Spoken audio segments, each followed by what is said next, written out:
Hello guys and welcome back into a new brand video. In today's tutorial, I'm going to show you how to create a case record type. So make sure to watch the video to the end and follow these simple steps.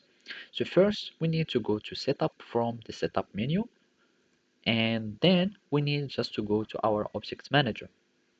So from here, in the quick find, we can search for object manager and you would find it here in this menu. So we just search for the object manager and then we need to search for case.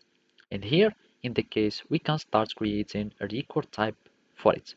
So basically, I'm just going to click on record type, and after that, we need to click on new.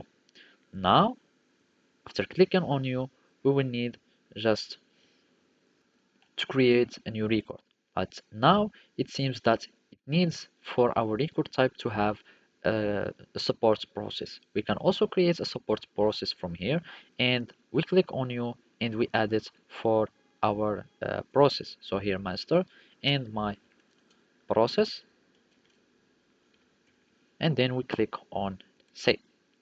So basically now we need just to choose the case status, etc. So those are all the selected values or all the status, and we can just click on save, and now we have our support process.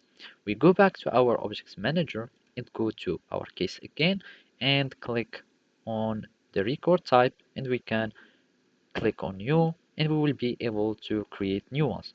So basically those are the record type label. You will need just to name your record type. You will need to include all this. So I'm just going to name it as a test, and then we will click on next. And basically we need to choose our process and we click on next, and now we will be able to select any profile that you want if you want, or you can have some case layout if you have created any case page layout. Then you will need just to click on save in new, and you will have your case record type that has been successfully created. So basically that's it. Thank you for watching and see you next time.